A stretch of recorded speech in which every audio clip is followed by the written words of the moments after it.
one going. Okay. So Aid, if I hand over to you, I'm just going to share my screen and your slides. Fantastic. And if you're able to, when you see the slides, if you're able just to say yes, that would be great. Yes, that's fine. Yeah. Yeah, I can see it. Can you go to slideshow and so we can get a full screen? Yeah, I'm just admitting some people to the room. Okay. So bear with me a second. There we go. And Aid, if you want to say next, and I'll click and move on as well. That's fine. So welcome everyone. We've only got 31. We're still waiting for another 30 or so people to arrive. So maybe they will join us in time. But welcome to our second webinar, Improving Your Online Trading. As I said before, if there's other topics that you'd like us to cover, we're going to be asking you for your feedback and remind you all the time throughout this webinar to give us some feedback and let us know what you want to do. Next slide, please.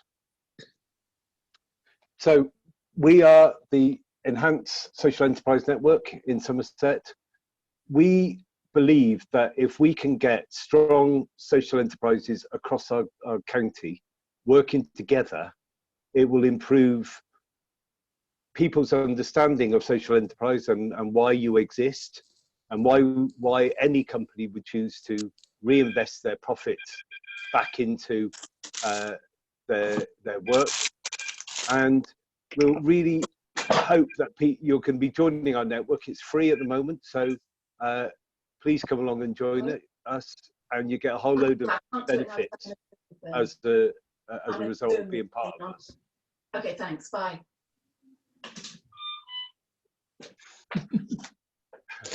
Next slide, please. Hello. Hello? Can we get the next slide? Yep, it's there. No, right, it's okay. Yep. Right. So we, apart from this webinar, we've been running other events. We've had one in Taunton, in Queen Camel, in Bridgewater, and in Taunton. We're hoping to get a great number of opportunities for social enterprises to work together. And one of the things that's coming out very clearly is that people from the county council and other funders are really looking to us to find out what social enterprises are concerned about and what the issues are. So making sure that we're aware of social enterprise is thoughts and feelings about what's happening, about funding that's available, about the environment that you're working in. And if you can share that with us, then we can do some more for you. One of the things that we want to push for is to shop social. So whenever people have the opportunity to buy the things that you are selling, that they know where to find you and what you sell and how best to get in touch, either online or hopefully when things change, that you can that people will come back and come to your shop or come to wherever you're selling from. So increasing the public awareness of social enterprises is really important. So in order for that to happen, we need you to join. So just go to our website or email the team, and the email's there on your screen at the moment. Next slide. Sorry. This is the funding bit. We are funded by the European Union Regional Development Fund, and we're part of the Heart of the Southwest Enhanced Social Enterprise Partnership. It's the last of that regional European Regional Development Fund that's going to be around, so we've taken part of it. You can get access to 12 hours of business support. Lots of people have taken up on this, or of our members have taken up on this 12 hours of free support. And it's tailored to what you need. So if you need support around funding or around employing staff or coming up with new ideas or marketing or whatever the list that's there, you can ask for what you need, and we can make sure that they will make sure that you try and find someone who will be able to give you the support in the area that your particular social enterprise needs support at the moment. And you'll see at the bottom of the screen how you can get access to it. We will send you a copy of these slides at the end of this webinar, so that you've got access to all of this information later again. Next slide.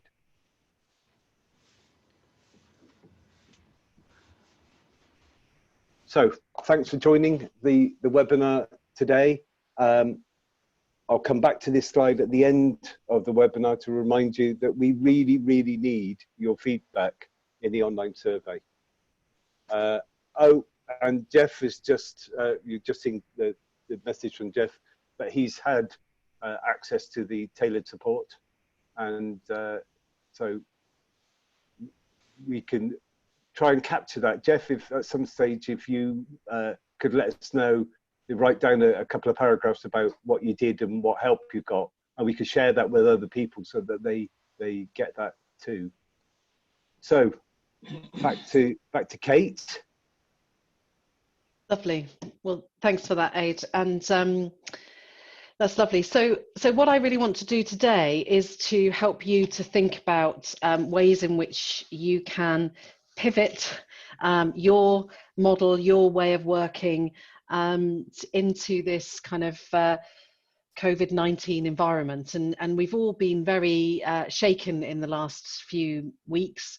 I can't quite believe it's actually been 6 whole weeks that we've been in this environment, and for some people even much longer as well. But during that time, we've all made lots and lots of changes and have had to work really quickly to pivot things. And what I want to do today really is to start to give you some thoughts and ideas into that stuff. So sharing some things that other people have done. Some of the ideas I'll share with you today don't necessarily come from charities and social enterprises. They're from the whole range of ideas. But what I hope that you will see as part of this is that actually all of these things, some bits may be relevant, some bits might not be, but just make notes of the things that you find are relevant. And I hope that more importantly than anything, you'll get some inspiration to try some new and different ways of doing things as well. So I've got these in 4 areas, and what I'll do after each section is to pause and ask and get Aid to ask if you've got any questions or any thoughts or share any ideas. But if you do in the short term, do just make some notes in the chat box as well as we're going forward. So where I want to start really is that kind of, what we perceive a lot of people are doing during this kind of downtime and the lockdown time is kind of doing this stuff, kind of at home playing games and doing these sorts of things. But in reality, what's happening is that people are still donating. We've seen this with the rise of the kind of the Captain Toms and various other things that have captured the human interest and emotion in the last few weeks. But we've seeing more than ever now that actually people are still donating, and that actually people are still spending. They're just doing it in very different ways. And so what we need to do as organizations is work out how can we capture some of that income, and also how can we support our beneficiaries in different ways too. Just out of interest, this is a slide that's been sharing that came out of America, but you can see really clearly on this slide the day we all went into lockdown, and a few days later how we changed our habits. You can see the orange line is online retail, and the grey line is offline retail. And it's a really visible piece as to how all of us have switched our habits. And I think one of the things to bear in mind here is obviously not everyone is online, but what we've seen very rapidly, and particularly us as a digital inclusion organisation has seen very rapidly, is how quickly people have adapted. Those that before maybe weren't using online medium, how quickly they are actually adopting and using it now as their way of working. And so just bear in mind that immediate shift that our beneficiaries and our customers have had in the last few weeks too. So some of the issues that we're seeing around the community environment at the moment is that we might have customers that previously have only ever bought from us in person.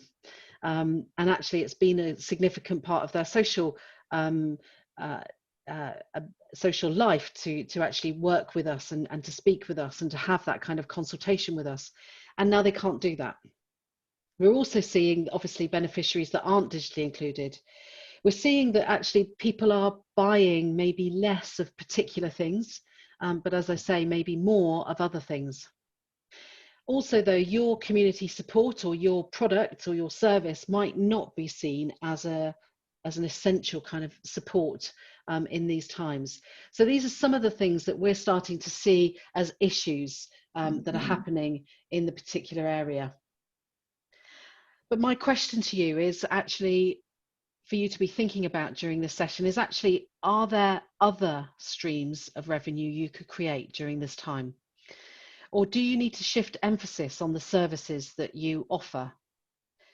Or can people experience your product or service actually virtually? Is there a delivery option that you can offer? And Sue started to talk about that earlier in the introductions.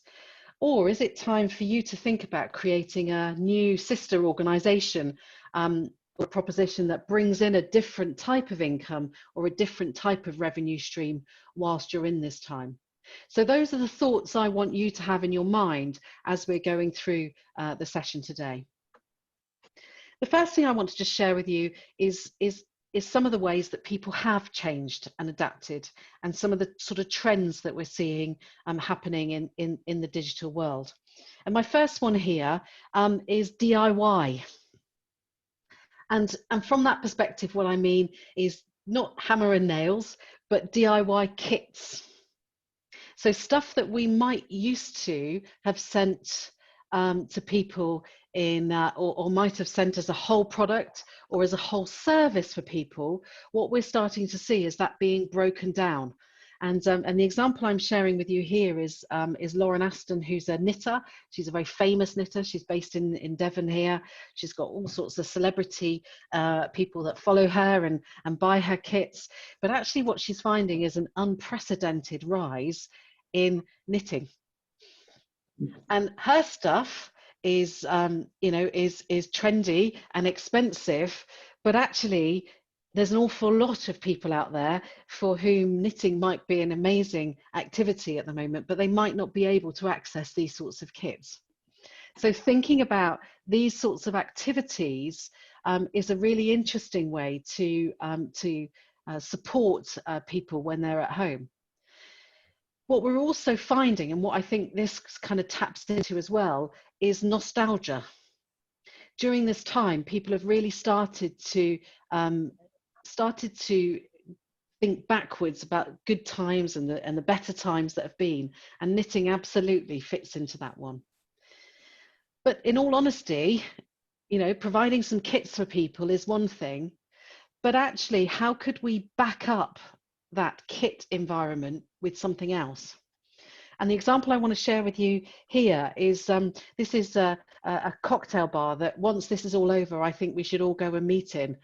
But the idea of it is that obviously they've lost their sales overnight, but what they've done is created cocktail kits. And at first they only sold 10 and then they sold 15.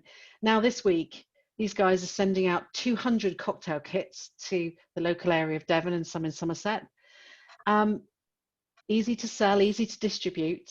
But what is really clever is that they're backing that up with an online masterclass. So on a Friday or a Saturday, depending on which they're doing, they will then do a masterclass where you create and build your cocktails at the same time. Now, I'm not suggesting you guys go into the cocktail and bar industry, but what I'm suggesting here is how we could create a mechanism for kits, and then from those kits we could create times in which people can come online and do these things together. So there's an element of social interaction alongside something that they might have bought from you or done.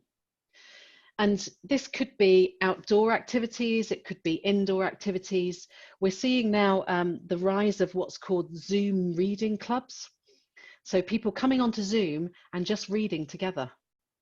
Not a word is spoken, but actually people are finding that, like in a library environment, they're actually wanting to and enjoying spending time together.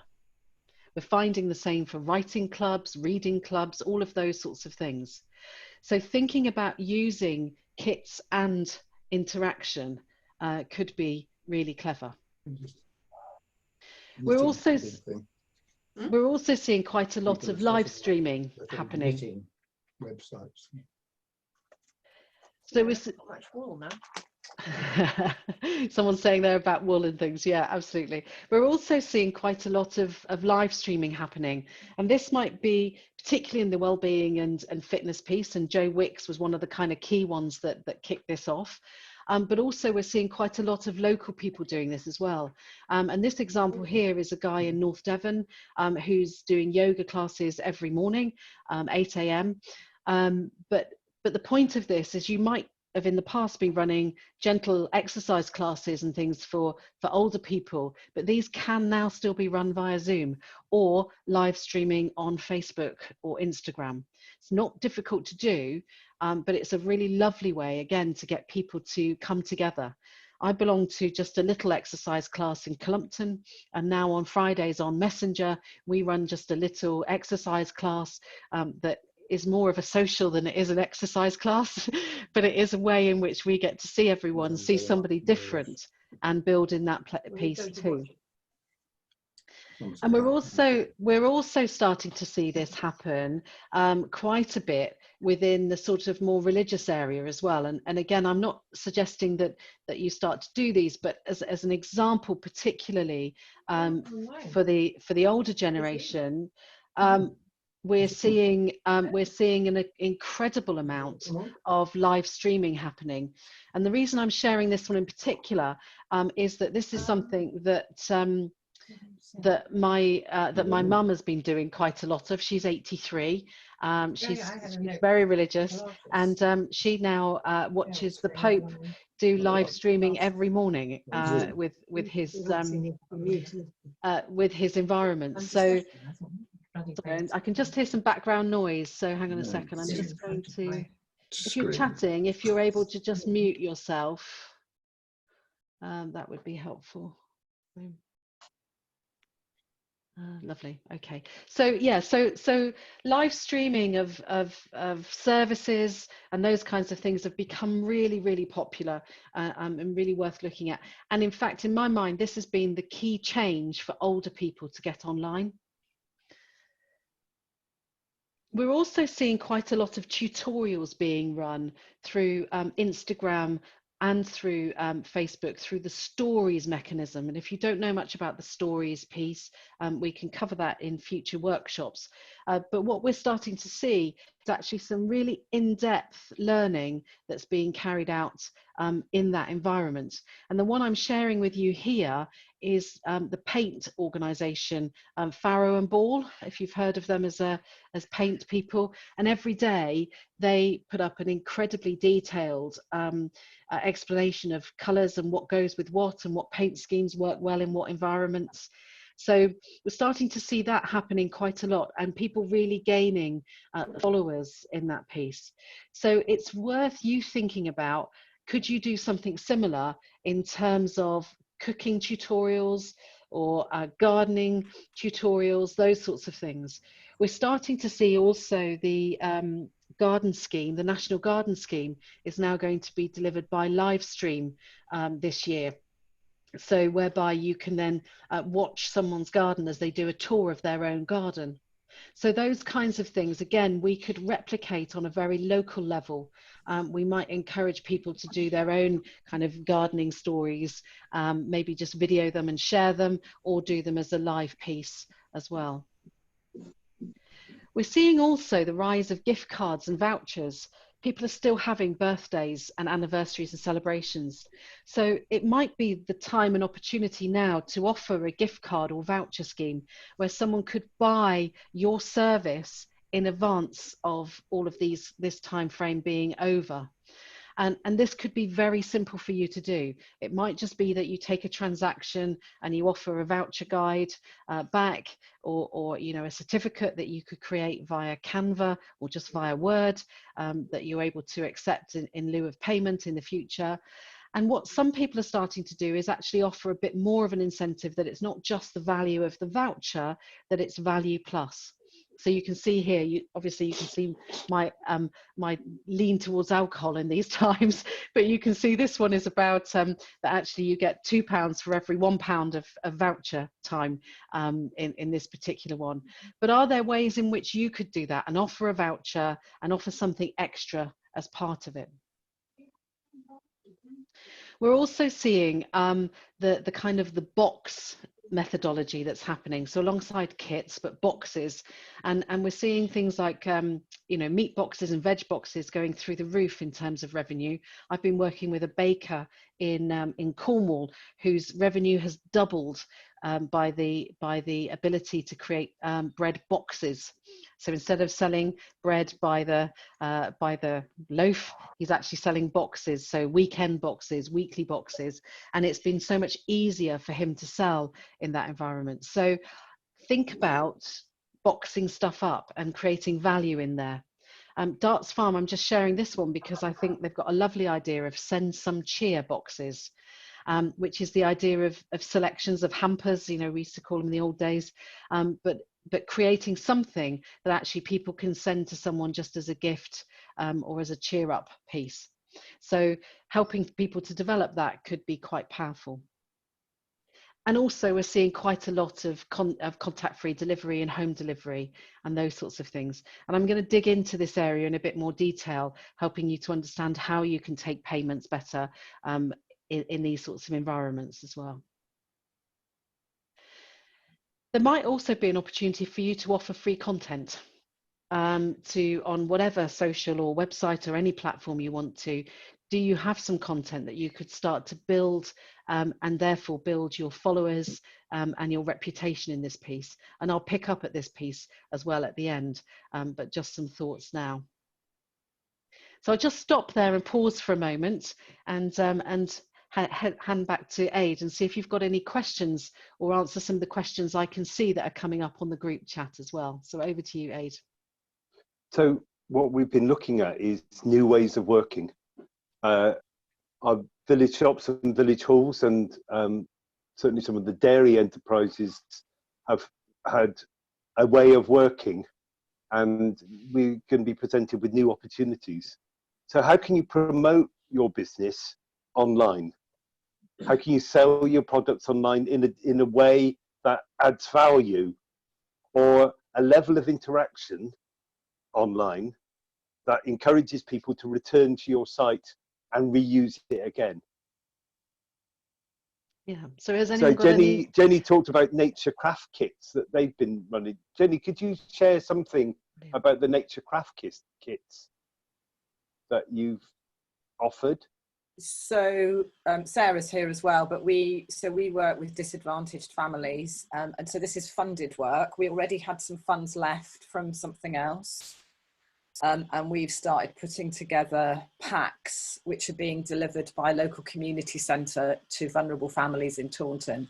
And we decided we would trial it really slowly, but we're basically using stuff that we've got freely available in the woods. We're making packs up so that kids and families can do nature things at home, and we're assuming that those families have nothing and that they live in a flat, so we're giving them everything that they need, and we've just managed to get a bit of extra funding from the local council because there's very little being delivered for families, so it's not selling, but of course selling to our funders. Does that make sense? Yeah. No, absolutely. And selling is a really wide, gaining funds into your enterprise so that you're able to pay staff and is part of your business. And whether funds come in, from a local authority or from people buying the kit, it doesn't make any difference because someone's paying for it and it's all part of your business model. But also, Jenny, you might want to think there about also being able putting out to sell that product as well, to sell little kits. Might be quite cool for people who can afford to pay for it as well. It might be great to tap into that home education kind of vibe at the moment. So I think what's in the kit? So we wanted just ask what's in the kit. Sticks, more sticks. Really pretty instructions, actually. What we've decided will make it unique and stand out because there's loads of stuff that you can download. So we wanted to have a USP, of course. So each of us in the team are putting together a sheet. So each pack has got sheets of instructions and we're colouring them in and making them look nice. And actually, if we're going to sell them, so we're keeping all of those. And if we want to sell them, then we've got a resource that we can develop. So we wanted to trial it, see what worked. And we didn't jump in fast. We wanted to just watch what other people were doing and what was failing before we tried something. Lovely. That's a great idea. You'll see the questions coming up on the screen, but there's lots of interest. So if you want to share anything with us, if you want to send us some stuff, we can get it out to other people who've been online today. We also wanted to keep it secret to start with because we didn't want anybody to steal it.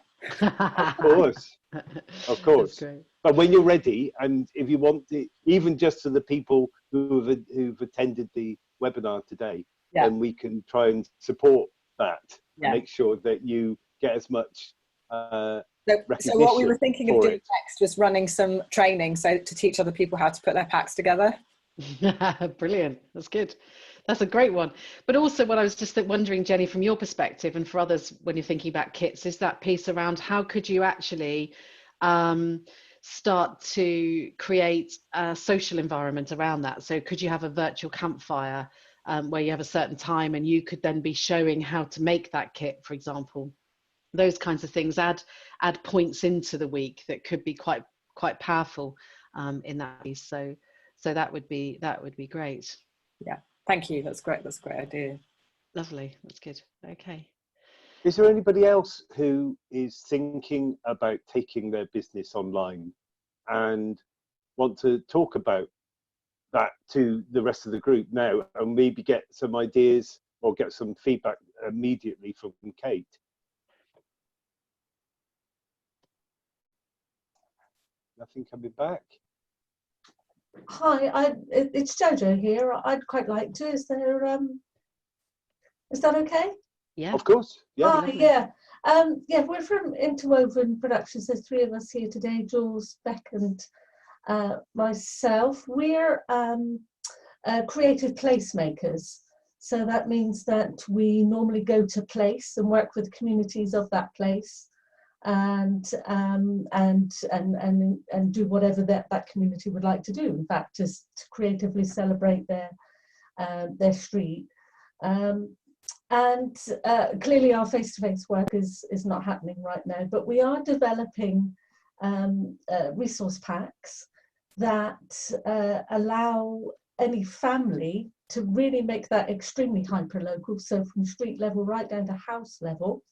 So that they can use their own home, whether it's a flat or a house or whatever it is, as a way of, as a learning resource, essentially. So the first set of packs have a local history bent, and they're aged, so that the first one is Key Stage 2, age 7 to 11, and then there'll be older and younger ones as well. And then we're going to create them. We're wondering, would it be a good idea to create them almost like a skeletal pack, so that you could pick up the technique for using your own home as a learning resource, but change the topic. So, the unique selling point is that we have developed this technique that allows you to, for place-based education. And for translating that to people. So The first set of packs are in happening, the local history ones. What do people feel about a kind of skeleton pack so that people can adapt that for different topics? So perhaps astronomy or mini beasts in the garden or whatever. I throw it out there. Great.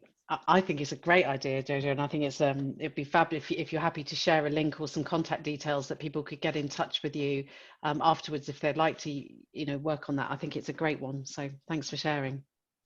I think it's a really good idea, and it's certainly something, anything that's going to be adaptable, and also it's coming back to that, finding the way that you engage with people that make them come back to you to come back for the next kit or the next bit that you're about to sell, because it's the repeat sales that are going to make the difference in the end. Not necessarily, the first ones are going to be quite expensive because it takes time to produce them. But the more you sell, the cheaper it gets. And so you're able to gain some real profit from it rather than the hard slog it took to get the first few packs out. But beyond that, the cost starts going down. So you actually gain as a business from it. But it's about engaging with people to make them come back and return. So if the first one's about local history and the second one's about astronomy, that sounds like a really good idea because they are miles apart, but it sort of follows a theme, which I think is a really good idea. I think we fit more into the model of, at the moment, we're planning to provide this as free content in order to extend and expand our community. Because we think we can produce them as PDFs for download rather than have to print and deliver. And we have already had some funding to do it, so we're not completely reliant on sales in the first instance. Great. And we will be encouraging people to come back into a space where they can share the product that they've made, you know. So if they've discovered something, they've created something, then they'll upload that and share it with others. So that will be the kind of final part of the process. It sounds great, Jojo, and I think actually some of the stuff that's coming up, some of the content would be really valuable for you in this piece. So it could be useful going forward. So, okay. Brilliant. I think I've got a couple of questions about that free content for expanding community, but it sounds like you're covering it. Yeah, so I'll do that now. So hang lovely. on. Great. Okay, thanks. Great. Jenny has put her email address up on the chat there. So if anyone wants to get in touch with Jenny at the Narosh Woodlanders about the packs that she was discussing, then her Jenny at naroshwoodlanders.org is her email address, so you can get in touch with her directly. Brilliant, lovely, thanks. Right, should we crack on? I just want to share with you some ways and platforms which might be new to you around ways in which you can bring some more income into your organisations. And the first one I want to share with you is the Patreon model. And I don't know if you've heard of Patreon, but the idea of Patreon is if you are creating free and good content, good quality content, what you can start to do is convert that into income. So the idea is that you ask people to, in effect, be patrons of what you're doing. And it's usually a monthly fee. It can be as little as £1 or $1, depending on which ones of these you use. And you might have some stages. So you might have for £2 a month, this is what you get. For £5 a month, this is what you get. For £10 a month, this is what you get. And it might include some stuff that's posted or just online content. But the idea is people then subscribe to you.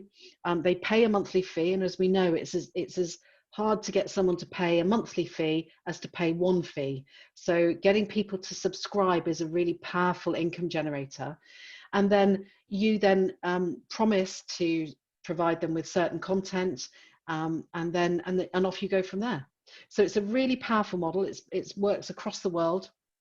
And what you find is that people will start to, in effect, patronize you in this way and start to gain income that slowly comes in. And the one I just want to share with you here was this this gentleman who's local again, and he's a preschool advisor. And so what he's been doing is starting to use Patreon to be able to bring in income when he's not able to go and consult in preschool environments. So it's a great kind of opportunity, and so his business has created a sister product called Can I Go and Play Now, and then this is creating new preschool TV for people to consume and use. So this is a kind of really good example of a way of a business and organization thinking a little bit sort of laterally and thinking about ways to bring in income. And alongside that, there's lots of other models that are like this. This one's called Ko-fi or coffee, which the idea of this one is, can I buy you a coffee? So it's a donation or a gift of £3, £3.50, the price of a coffee, that actually just goes straight to you. So if if it might be art that's part of what you do, or as I say, the stuff that Jojo you're doing, place-based education, all of those sorts of things, people might just read about you in the news and say, yeah, I just want to give you £3. It's quite a clever one. There's also another one called Buy Me a Coffee, and this one you can integrate into your website as well. So it's just a different way of, in effect, donating. The other way that people are earning income is through learning platforms. So some of the content that you might have, or some of your intellectual property that you have, you might like to use this time to create some online learning opportunities that you can sell.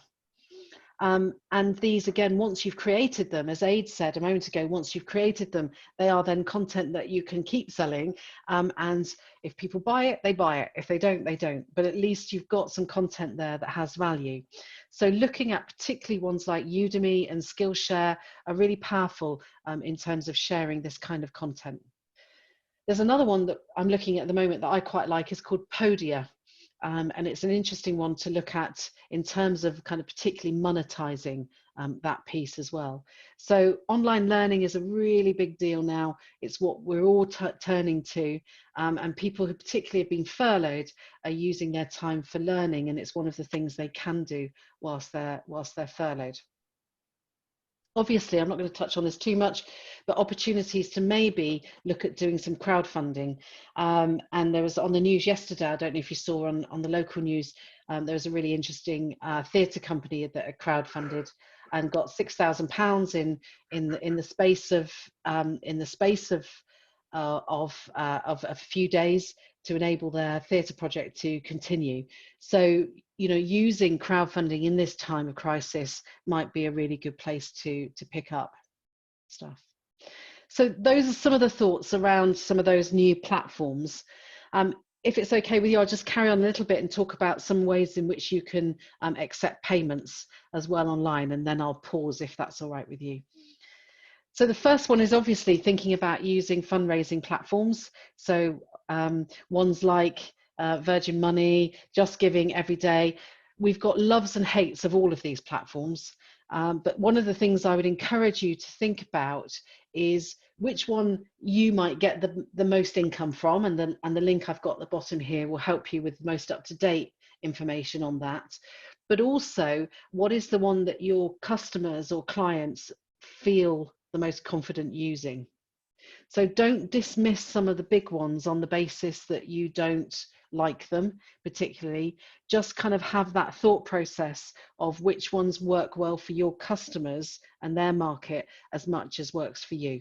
So have a little browse of some of those and just get a sense of that. And we're also starting to see organisations like these, like Zifit, where these are organisations where you can scan old books and games and DVDs, and they will give you some money for them. Organisations like this are saying, well, don't take the money yourself, donate it to a charity. And so if you are at a charity and you have charitable status, you're able to go out to all of your clients and people you know and actually say to them, well, can you get rid of some of your books and donate them and give us some cash? It's only small numbers, but all of those start to add up. And particularly if you run a campaign with this sort of stuff, it's an opportunity for you to gain some income in that way. Also, though, if we are now taking payments the first time online, it can be quite daunting. So using things like PayPal as a quick way for you to send invoices might be one of the best ways for you to just get going with taking payments online. So with PayPal, you can simply just set up and you click on send and request, and you can create an invoice. That invoice then goes to that person via email, they click on it and they can make a payment. They don't need a PayPal account in order to do it. Obviously, PayPal take a cut, but this might be the quickest way in some instances for you to be able to take income online. You can also use products like Go Cardless, and this is good if you want to take recurring payments. The overheads on this one's much lower than some of the bigger platforms, but it's a great way if you do want to create some subscriptions or people have varying payments, they're able to do that within Go Cardless. So these two are useful to have a little look at. It also might be time to think about buying one of the little card machines.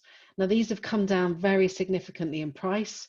They're more like £19–20 each rather than they used to be about £50 each. You've got here PayPal, you've got iZettle, and you've got Square Card. And all of these now take contactless payments of up to £45 now. So if you are doing deliveries, this is what we now call an over-the-gate delivery, where you're able to hand over or just share your card reader. Someone can put their card on top of it, and then you're able to take a payment. Really powerful way of getting that money back in quickly. We're hearing of quite a lot of community shops who've lost money on deliveries where they haven't received payments, not often out of unkindness, but more out of just not being able to take payments in those ways. And also, I don't know if you've heard about NatWest have released a new companion card, which I think is really interesting, which is a prepayment card that enables someone to go out, a neighbour or a charity to go out and do shopping on that person's behalf. And I think this is a really interesting idea where the person can load it up in advance.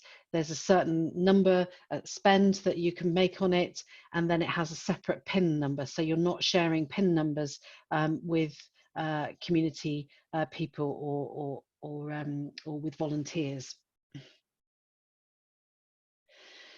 If you just want to sell a couple of things on your websites, you can also just literally go onto PayPal and create a little button. And you click on this thing that says create a button, you type in the price and the post and packaging, and then it will pop up with a little bit of code. And that piece of code you can pop onto your website and it will magically turn into a button. So if you want to sell boxes, for example, or if you remember the cocktail kits that were being built, this is exactly how they were doing them. So you don't need to have any baskets or any checkouts or any big things like that. It can be quite simply a way to just pull together some one or two things to buy online. And if you want to take the next step on that, you can also create a checkout. You do need to have a little bit more technical knowledge, or not so much technical knowledge, more patience to be able to set these up. But you can set up a checkout so that people can collate products and then buy them as one source from you. And again, all the information is in here to do that piece. Alongside PayPal, there's obviously lots of other versions of PayPal. There's WorldPay and SagePay and other things like that. But the one that is quite valuable as well is called Stripe. And Stripe, in effect, you can quite quickly create a little checkout from, and you can start to sell. It looks really nice and it interfaces well with other things like Apple Pay and things as well.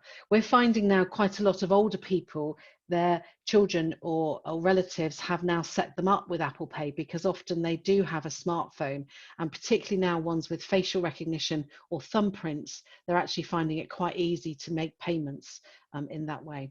My parents had their first Deliveroo the other day, because Deliveroo now are doing Marks and Spencer's and Co-op deliveries, and they got it within 20 minutes, and they did all of that with their thumbprint. So there are some kind of quick ways now to get some of those sorts of things happening too. And also, if you just want something really quick and easy, there's a product called Typeform.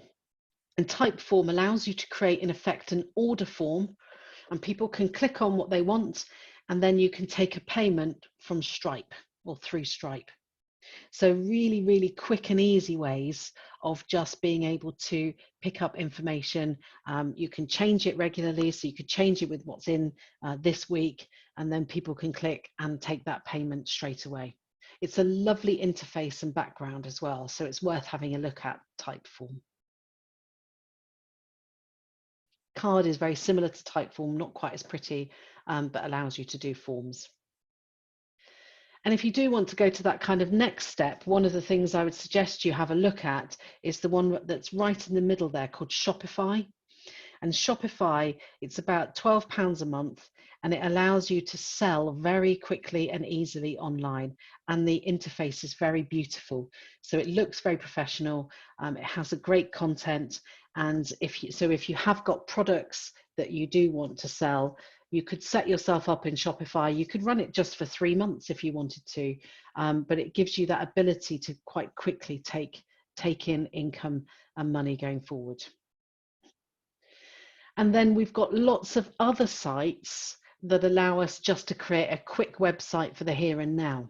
There's one called Wix, there's one called Squarespace, and all of these now also extend to allow you to do some basic e-commerce on them as well. So again, if you just want to do something that's just quick and temporary for the time being, then these might be good ones for you to use. And that's Shopify there as well. They've all got lovely templates, and as I say, they've all kind of about that same sort of price, that's around about £12 to £18 a month. So it might be quite a powerful one to have a look at. So that's just my bit aid around ways in which you can take payments, and some platforms you might not have heard of in terms of being able to generate new income. So I'll pause there, and Aid, if you want to host some questions. Absolutely. So just to remind everyone that this is being recorded, and it will be on our on the Enhance website, so you can go back and watch it again, especially if there was a lot of information there. And I appreciate that lots of people will be thinking, I'm not sure which one of those is suitable. So there's the Patreon approach and some of the crowdfunding sites. And the important bit, apart from just the name, because although Virgin Money is big, there will be some concerns about the connection with Virgin and that big business. But just remember the percentage that they charge, and you might need to have a look at a few sites to see which one makes sense for you. So all of that recurring payments and card payments, there are lots of ways of doing this that enables people to work. Now, Faye asked a company, Faye Hassel has asked that she offers musical shows to care homes, and is looking at encouraging the care homes to subscribe for a fee for her videos. Right. Is there any, Kate, have you got any ideas that might be able to help with Faye? Yeah, absolutely. So it might be worth, Faye, you looking at Go Cardless as a way to accept subscriptions, and you can just do that then directly, so you don't need to use one of the platforms like Patreon or Buy Me a Coffee. So that might be useful. What you might want to do is set up a little website to explain what it is and how it's going to work, and then you could then send that link out to care homes so that they're able to see it. The ones that you're already working with, then what I'd suggest you do is you go back to them and offer it direct to them, and see how they work in that way. Because I can imagine in care homes at the moment, they're probably desperate for activities and ways in which they can encourage that type of work that's happening. So I would absolutely suggest that you look at Go Cardless, and maybe build a quick website around it. So you can see some of the chat coming up. Jane, do you want to tell us what you just about encouraging people to contact us? Yeah, it was just I think it was, yeah, Jill said, could she share this recording with others? Please do. I think this is something that's useful to so many organisations at this time. So please share away. But if people want to come, if they know other people that could benefit from this and other webinars we're going to be doing, please ask them to contact us, and we'll add them to the mailing list so they can hear about future events and things we're going to be doing. So yeah, and encouraging all social enterprises to come and join us.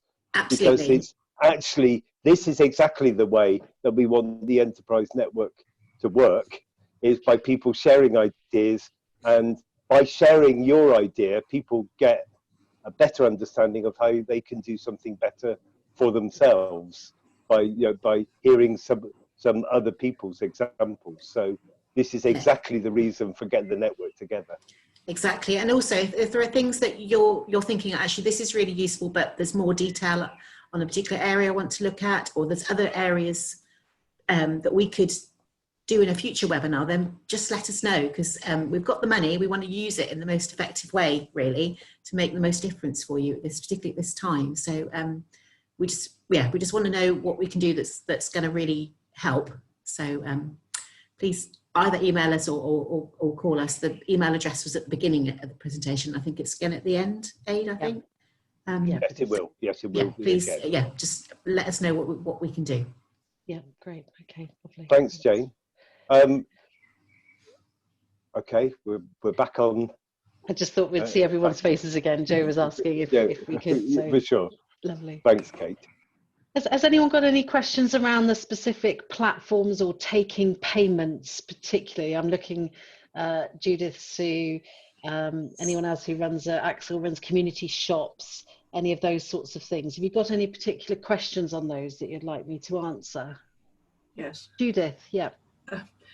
Our needs are much simpler than some of the ones you've been describing, because what we're doing is trying to book space, and on half our facilities we've lost the use of the online booking form. So it's quite simple. Jane can probably answer the question. I'd already made a note to ask her separately. Do you have contacts with people who can supply such things? So just to be able to book space, do you say? Book space, yes. Yeah. There is a system called Hallmaster, which if you're a member of CCS as a community buildings member, I think you get a discount on that, but it's designed particularly for community buildings and village halls. Yes. I'm sure there's other ones that Kate could. Yes. Pardon? I met them through you years ago, and right. Contact. So you've given me the name. Thank you. Yes. Yeah. But Kate might have other ideas, but that's one that I know that people use. But. Right. Does Kate? And if you need any more advice, then talk to Sally Sargent at CCS, who's our community buildings advisor, village hall advisor, and she'll be able to put you in touch and make sure that you get your discount as a member. Thank you. I think in terms of booking space, it's a very specific platform. So I would go with Jane's suggestion of Hallmaster, but I will also have a little look around as well. A lot of people are using products that might not be specific for them at the moment and just kind of shaping things around it. But I think if you're going to go for something that is long term, then certainly Hallmaster sounds like it's a good one for you. You could, of course, have a go with something like Typeform and just type in, this room, this room, this room, these are the prices, and just so that people can click on it and inquire, and then you can get back to them, and then have that conversation and then book them in. Then you can always send an invoice via PayPal. So in effect, if you wanted to do something tomorrow, that would be quite a good way of just kind of getting on with it and doing it in that respect. Okay, thank you. And also the time with the lack of banks and the availability of banks these days, that having card payments and will enable people to not give you a check. They can just tap their card. You can take the payment and not have to send out an invoice or accept a check, which then you have to deal with it. So actually, the opportunity for some of the new ways of paying could actually make a real difference to you streamlining the admin that you need. Yeah, certainly the card readers are worth getting, I think, for any community shop, any village hall, because they are a great way to increase revenue on site. And if you're running a bar, for example, a lot of people now who come to events don't have cash. And I was running a community event recently where we doubled the income because we had the card reader. Because people say, oh well, I can afford that now. I don't have to wait for my £10 in my pocket to go. So those are worth investing in and using. And pretty much now they work on rubbish 3G as well as good 3G and 4G. So they're not great, obviously, if you've got no mobile reception, but they're okay on a basic version. So do have a look at those. Thank you.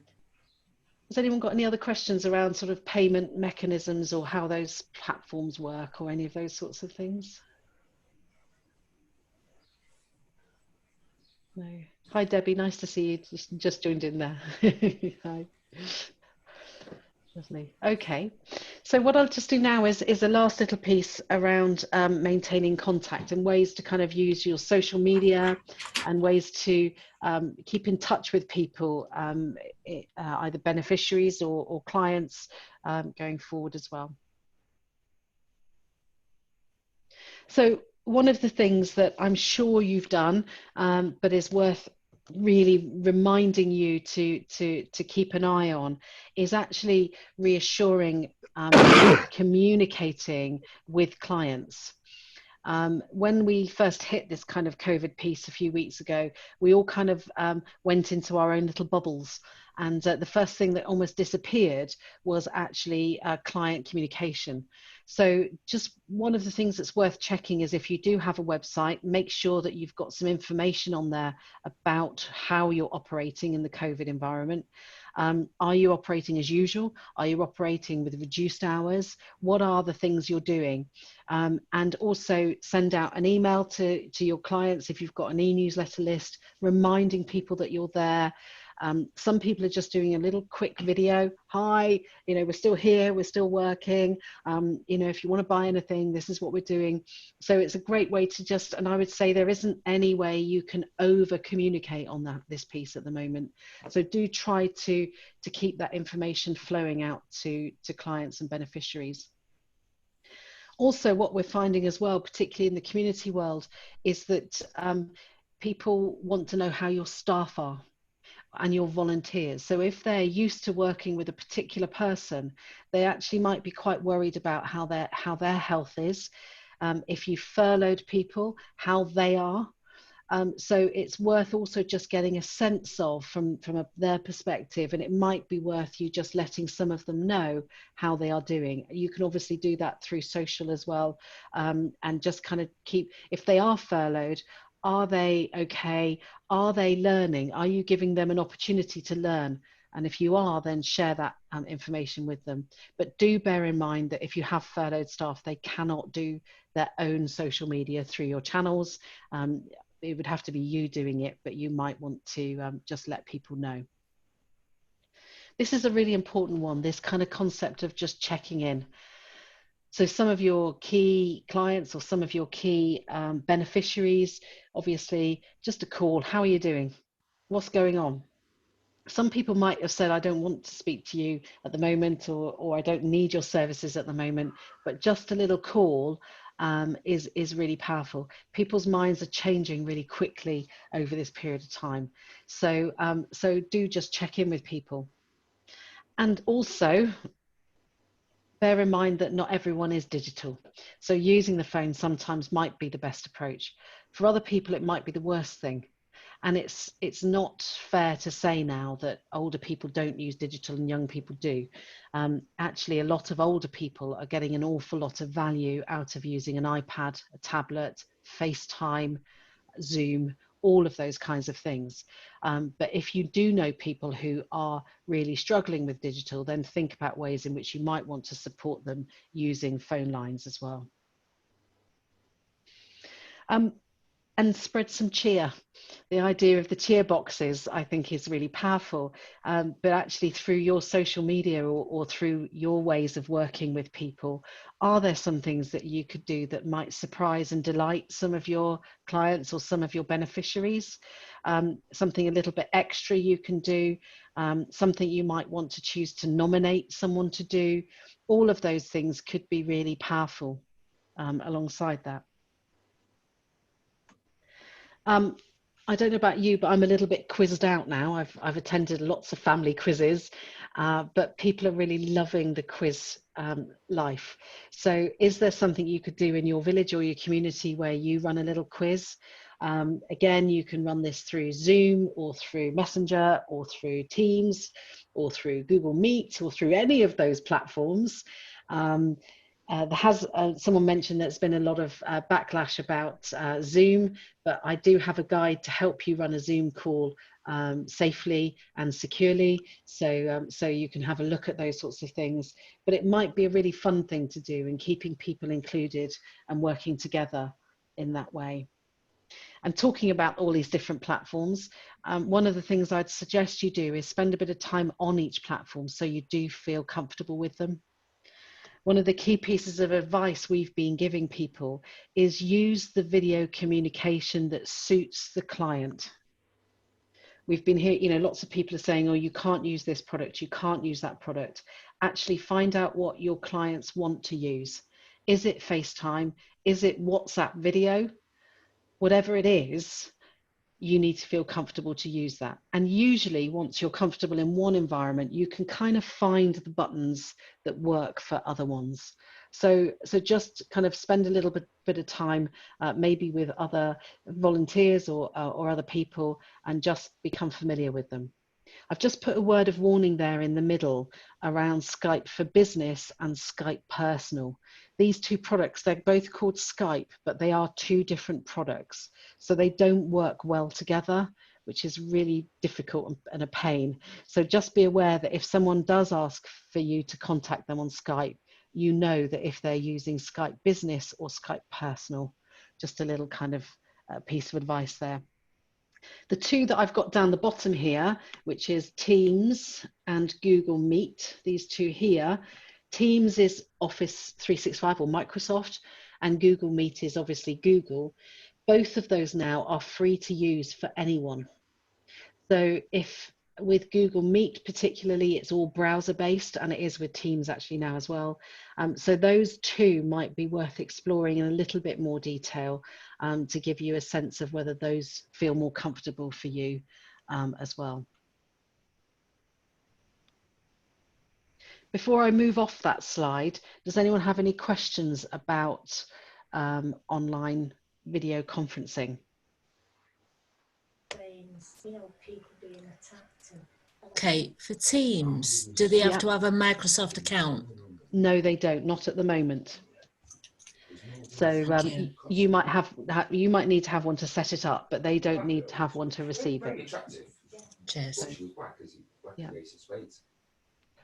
And don't forget that if, for instance, someone said that they could only use Teams, they're saying in the chat that they could only use Teams, that if you're having any difficulties, the YouTube videos, the how-to videos, might be helpful in enabling you to access them better, or find the ways of using them that are you get some more detail from it when it's not lockdown, everybody's around you.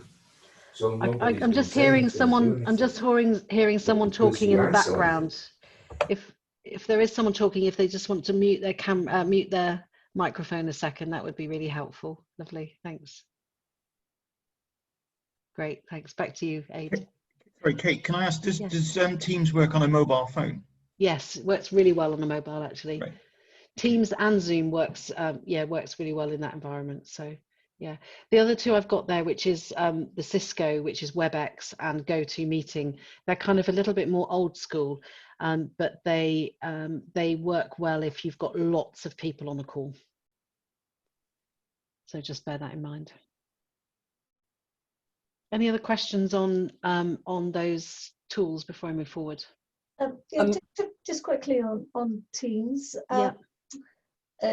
So does it work best with if you've got 365, or does that not really matter anymore? It doesn't matter too much now. It's better if you're setting it up if you have 365, because then you've got a little bit more functionality, but the other person doesn't need it. Okay, brilliant, thank you. So that's good. There was just a question asking about payment to access Zoom, for instance. Yeah. We set this event up on Eventbrite, and in order for people to book, you might want to charge them to book, and then you only release the access to the people that have paid, and you can control who comes into Zoom when you're monitoring. In fact, Kate will tell you more about managing access to Zoom once people have made that payment to you. Yeah, certainly you can take payments via Eventbrite for events. Yes, that's a good point. Yeah, so someone's just asked there around session length on Zoom. The free platform is only 45 minutes, but the next version up from that is £11.99 a month. So it's not massive price, and it's only the host that needs to have that pro version. So it might be in your organization, you might just want to have one of those, and then you can share that one around as well. So, and then you can have unlimited length of a call. But certainly, Aid, in terms of keeping a Zoom call secure, or any calls secure, I should say, in this piece, it's about knowing the security settings. So certainly always have a waiting room. Always know how you can get rid of people off a call if they are disruptive or difficult, and also disable the sharing screen. So that's the thing I did when I came into the Zoom call this morning, is to disable the screen sharing so that no one else can share their screen. That's where the sort of Zoom bombing stuff and the hacking things have been happening up until now. But Zoom have massively improved their security in the last few days and few weeks. So so don't be quite so worried as you were maybe before around the use of Zoom. There's a question that's coming, Kate, about best for people who don't want to download another app or another thing. Which is the best to access from a browser rather than through an app? Good question. So Zoom, Meet and Teams all work on the browser. You don't have to. They try to push you to download the app, but you don't have to. You can just use the browser. And actually the easiest one to set up out of all of those is Google Meet. So that might be a useful one to use. Jenny's asking there, especially from a phone. Generally, all of them require the app on a phone, Jenny.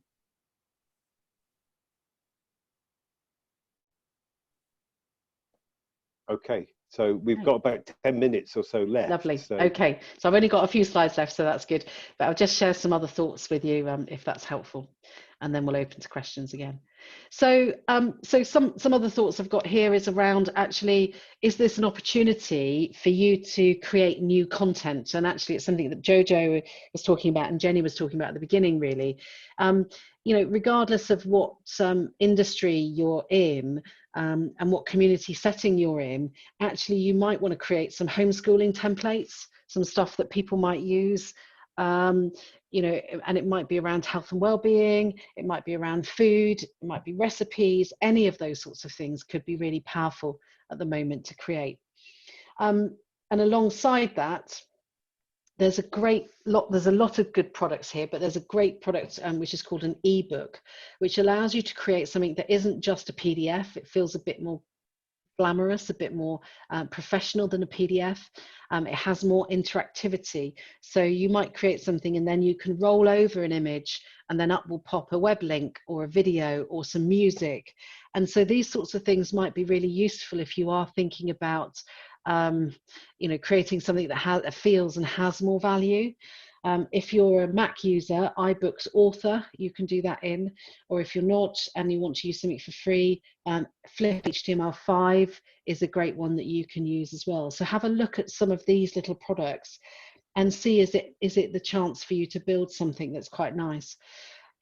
We're also seeing these being used for other things like social impact reports, client stories, those sorts of things that you might now see as a time to start to build that kind of additional content. It also might be a time for you to offer online training. We talked about some of those online training products earlier, but actually, is it something that you could offer and charge for? And it might be with existing clients. They might use your services, but you might now want to use it as an opportunity to sell a few more services to them in that way. If you are a location-based organization, now on Google My Business, which in effect is Google Maps, it's worth you updating your Google Maps with what they're calling a COVID-19 post. And this post means that then your hours are updated, your closures or your opening times are there.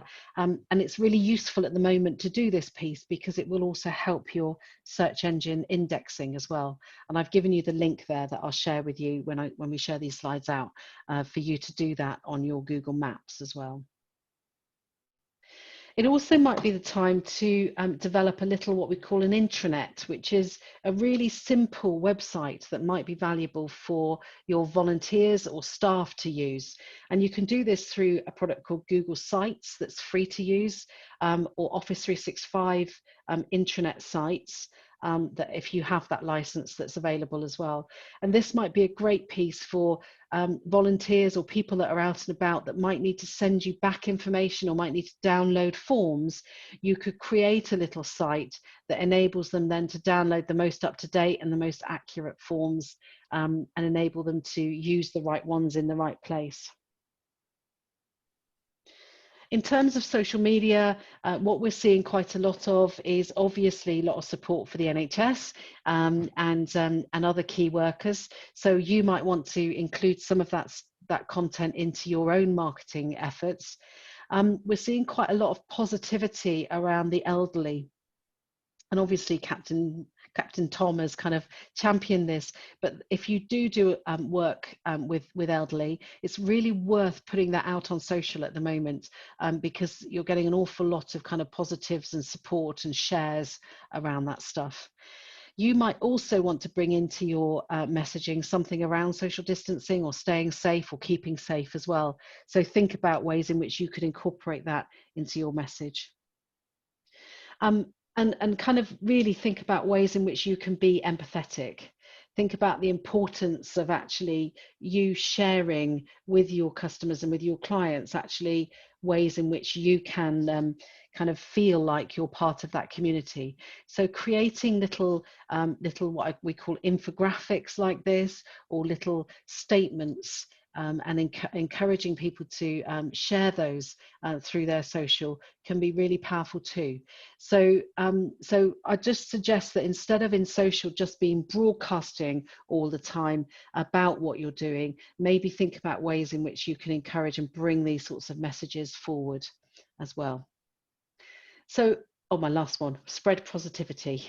Think about, could you populate your social feeds with happiness, with positive vibes, positive stuff that's happening, community kindness, all of those sorts of things. So thinking about ways in which you can pepper that through your social can be really powerful too. So those are my kind of key points around the sort of keeping in touch and maintaining contact with people. But just before I end, I just want to get you to think about actually the changes that you have made in the last few weeks. Don't lose those. So start to write down some of the things you've done, ask your beneficiaries what's worked and what hasn't, and start to think about now what your new normal as an organisation is going to look like. So this is your chance to make those changes and make them last. So just think about those pieces. And from your digital marketing point of view, just think, actually, is this the time I need to start really improving my website? Should I go through and update my content? Is it time to take good photographs and good video content that I could add into my stuff going forward? So just use this time to really start to build for the future. And is it also time to think about the digital skills of your staff and the volunteers? And maybe you can start to train them a little bit more and give them some more support in this piece too. So those are pretty much all of my thoughts and ideas. I hope it's been helpful. I'll just pause again now for any questions and hand you back over to Aid. But what I'm going to do in the meantime is copy this link and put it into the chat to encourage you to do that as well. So thank you very much. Thanks for your time. Thanks, Kate. Debbie, you were asking a question about converting an existing document. Could you tell me, maybe you could explain a bit more about what you were asking? Yes, I have a document that's currently in Pages. It's got lots and lots of bookmarks in it. It's got lots of links in it. I've also got it in a PDF, and I'd much rather have it in an ebook so that you don't have people have no option to scroll through it. They just have to jump through the links. And I just wanted to know if I could do a direct conversion. It's not quite a direct conversion. You do need to kind of copy and paste some of the stuff into it. But in some of them, Flip HTML5 copies pretty well. One of the little products I'd suggest you use that's on your computer will be a product called Notepad. And what this does then is, if you copy into Notepad, it gets rid of some nasty formatting, and then you can copy straight back into Flip HTML5. Okay, thank you. Now, the other question that came up was a non-Google intranet, apart from Office 365, I would guess. So yeah, so there's a Google intranet, which is Google Sites, and then there's an Office 365 one, which is called, it's complicated, it's called Team Communication Sites. If you want to know more about it, just message and I'll send you a link to it. But that enables you to create one inside Office 365 as opposed to Google. So those are the two that are kind of available in that space at the moment. Really, really quick and easy to set up. If we can, we've come to 12:30, and so we're at the end of our webinar today. I want to thank Kate, because you've been brilliant, and it's really, really good. Huge amount of information, so I think lots of people might be going back and rereading or re-watching the webinar to try and pick up on some of the information, because there was lots in there. So our members, the Social Enterprise Network members, will be able to access this webinar on our website, and it will encourage people to come and join Social Enterprise Network. But Kate, if you could put back up your last slide, just to remind people that we really, really need some feedback. We've got over 30 people online with us today. Aid, I've just put it into the chat in the corner there. So, oh, right, okay. And I'm just going to put it in again. So if anyone can click on that link. Then you'll have it there. So, oh, no, that's not working. Let me just do it again. And then pick it up from there. That would be great. There we go. I know if we let you go today without getting your feedback fairly soon, we probably won't get it at all. So I've been a trainer for a long time, and I know if I let people have a training session without getting their evaluation forms handed in, I'll never ever get that feedback again. So I really would ask everyone who's been here just to take a couple of minutes. It's an online survey on SurveyMonkey that I'm sure all of you have used at different times, and just so we can get some feedback, so we can know what the next step for our our next webinar or work that we do with people. Great. So has anyone got any other questions before we go? Any other questions? If I put my email address down in the chat as well, if you do want to pick up with anything afterwards, then do please ping me an email. Yeah, it was absolutely fantastic. Thank you, Kate.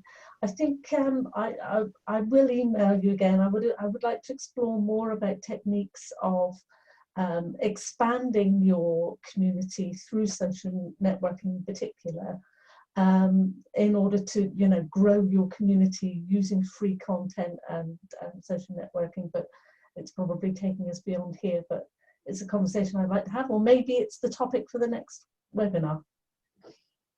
Lovely. Yeah, great. That's a good one. Yeah, it sounds like a really good idea. That sounds great. Okay, well, unless there's any more questions, we're done. Thank you, Kate. Thanks everyone for joining us today. And I know I've said it 3 million times. Please give us your feedback. It'd be lovely to hear from you. And we've also got lots of free workshops that are happening in Somerset at the moment as well. So if you are interested in those, just pop onto Eventbrite and sign up to some that are just being run in the space. And if you're in Devon, there's also some in Devon as well. So are they on the Cosmic website, or how? Yeah, they're on Eventbrite under Cosmic. So if you just pop into there, that's the easiest way. So yeah, brilliant. Okay. Thanks a lot. Nice to see you all. Thanks everyone. Take care. Take care. Cheers. Bye-bye. Bye.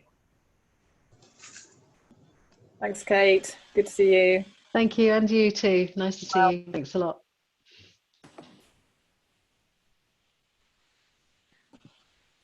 Bye, Kate. Thank you. Thank you. Nice to see you. Bye, Rose. Nice to see you.